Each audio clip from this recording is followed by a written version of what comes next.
John chapter 18. When he heard these things, Jesus went out with his disciples across the Kidron Valley. There was an orchard there, and he and his disciples went into it. Now Judas, the one who betrayed him, knew the place too, because Jesus had met there many times with his disciples. So Judas obtained a squad of soldiers and some officers of the chief priests and Pharisees. They came to the orchard with lanterns and torches and weapons. Then Jesus, because he knew everything that was going to happen to him, came and asked him, "Who are you looking for?" They replied, "Jesus the Nazarene." He told them, "I am he." Now Judas, the one who betrayed him, was standing there with them.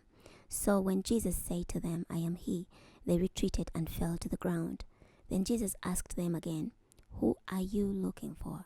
And they said, "Jesus the Nazarene." Jesus replied, "I told you that I am he. If you are looking for me, let these men go." He said this to fulfill the word he had spoken, "I have not lost a single one of those whom you gave me." Then Simon Peter, who had a sword, pulled it out and struck the high priest's slave, cutting off his right ear. Now the slave's name was Malchus. But Jesus said to Peter, "Put your sword back into its sheath. Am I not to drink the cup that the Father has given me?" Then the squad of soldiers with their commanding officers and the officers of the Jewish leaders arrested Jesus and tied him up. They brought him first to Annas, for he was the father-in-law of Caiaphas, who was high priest that year. Now it was Caiaphas who had advised the Jewish leaders that it was to their advantage that one man die for the people. Simon Peter and another disciple followed them as they brought Jesus to Annas. Now the other disciple was acquainted with the high priest, and he went with Jesus into the high priest's courtyard. But Simon Peter was left standing outside by the door. So the other disciple, who was acquainted with the high priest, came out and spoke to the slave girl who watched the door and brought Peter inside. The girl who was the doorkeeper said to Peter, "You are not one of these man's disciples too, are you?" He replied, "I'm not." Now the slaves and the guards were standing around a charcoal fire they had made, warming themselves because it was cold. Peter also was standing with them, warming himself. While this was happening, the high priest questioned Jesus about his disciples and about his teaching. Jesus replied, "I have spoken publicly to the world. I have taught in the synagogues and in the temple courts, where all the Jewish people assembled together. I have said nothing in secret. Why do you ask me? Ask those who heard what I said. They know what I said." When Jesus had said this, one of the high priest's officers who stood nearby struck him on the face and said, "Is that the way you answer the high priest?" Jesus replied, "If I have said something wrong, confirm what is wrong. But if I spoke correctly, why strike me?" Then Annas sent him, still tied up, to Caiaphas the high priest. Meanwhile, Simon Peter was standing in the courtyard, warming himself. They said to him, "You aren't one of his disciples too, are you?" Peter denied it. "I'm not." One of the high priest's slaves, a relative of the man whose ear Peter had cut off, said, "Did I not see you in the orchard with him?"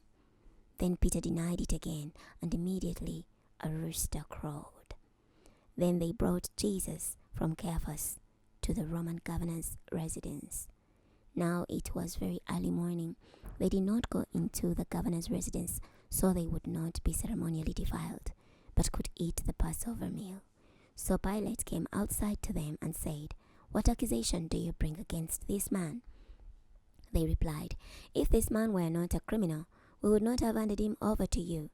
Pilate told them, "Take him yourselves and pass judgment on him according to your own law."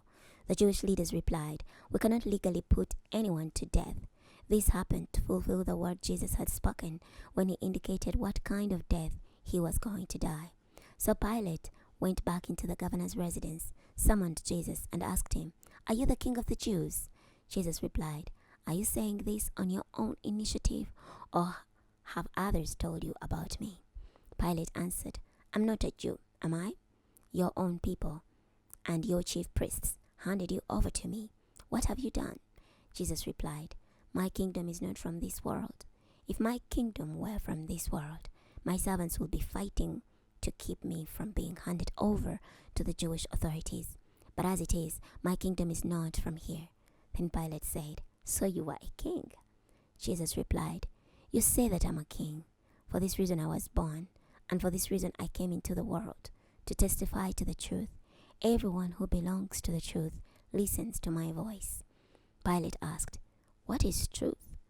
When he had said this, he went back outside to the Jewish leaders and announced, "I find no basis for an accusation against him. But it is your custom that I release one prisoner for you at the Passover. So do you want me to release for you the King of the Jews?" Then they shouted back, "Not this man, but Barabbas." Now Barabbas was a revolutionary. Chapter 19. Then Pilate took Jesus and had him flogged severely. The soldiers braided a crown of thorns and put it on his head, and they clothed him in a purple robe. They came up to him again and again and said, "Hail, King of the Jews!" And they struck him repeatedly in the face. Again, Pilate went out and said to the Jewish leaders, "Look, I am bringing him out to you, so that you may know that I find no reason for an accusation against him." So Jesus came outside wearing the crown of thorns and the purple robe. Pilate said to them, "Look, here is the man." When the chief priests and their officers saw him, they shouted out, "Crucify him! Crucify him!" Pilate said, "You take him and crucify him. Certainly I find no reason for an accusation against him." The Jewish leaders replied, "We have a law, and according to our law, he ought to die, because he claimed to be the Son of God." When Pilate heard what they said, he was more afraid than ever. And he went back into the governor's residence and said to Jesus, "Where do you come from?" But Jesus gave him no answer. So Pilate said, "Do you refuse to speak to me? Don't you know I have the authority to release you and to crucify you?" Jesus replied, "You would have no authority over me at all, unless it was given to you from above. Therefore, the one who handed me over to you is guilty of greater sin." From this point on, Pilate tried to release him, but the Jewish leaders shouted out, "If you release this man, you are no friend of Caesar. Everyone who claims to be a king opposes Caesar." When Pilate heard these words, he brought Jesus outside and sat down at the judgment seat in the place called the Stone Pavement, Gabbatha in Aramaic. Now it was the day of preparation for the Passover. About noon, Pilate said to the Jewish leaders, "Look, here is your king." Then they shouted out, "Away with him! Away with him! Crucify him!" Pilate asked, "Shall I crucify your king?" The high priests replied, "We have no king except Caesar." Then Pilate handed him over to them to be crucified. So they took Jesus, and carrying his own cross, he went out to the place called the place of the skull, called in Aramaic Golgotha. There they crucified him along with two others, one on each side, with Jesus in the middle. Pilate also had a notice written and fastened to the cross, which read, "Jesus the Nazarene, the King of the Jews." Thus many of the Jewish residents of Jerusalem read this notice, because the place where Jesus was crucified was near the city, and the notice was written in Aramaic, Latin, and Greek. Then the chief priests of the Jews said to Pilate, "Do not write the King of the Jews, but rather, this man said, 'I am King of the Jews.'" Pilate answered, "What I have written, I have written."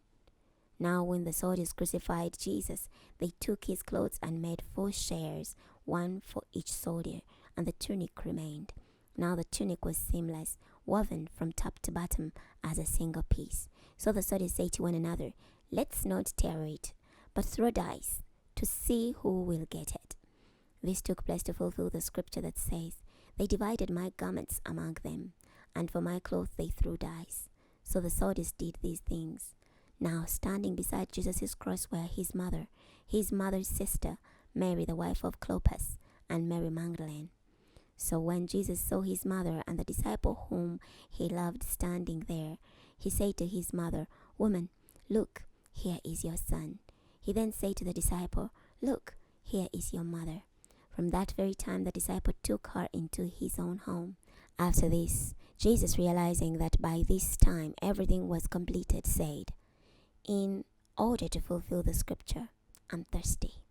A jar full of sour wine was there, so they put a sponge soaked in sour wine on a branch of hyssop and lifted it to his mouth. When he had received the sour wine, Jesus said, "It is completed." Then he bowed his head and gave up his spirit.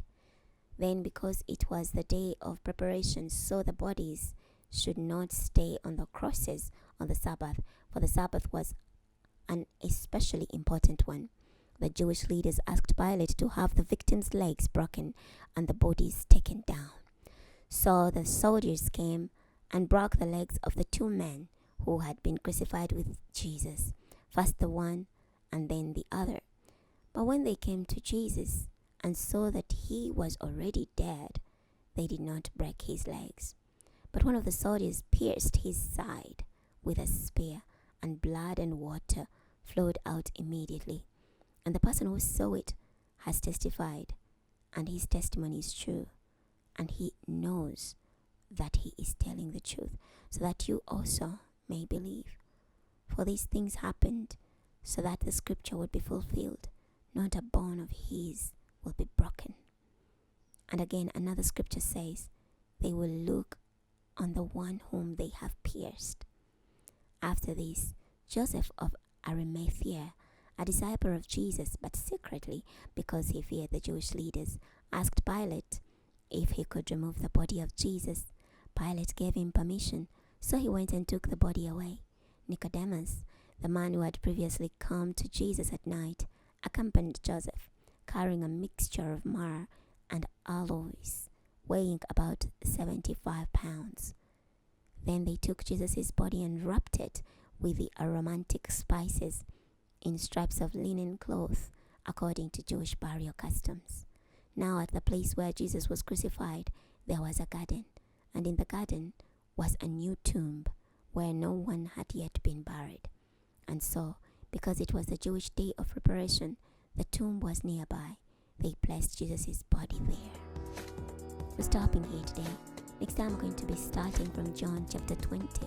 I'll see you then.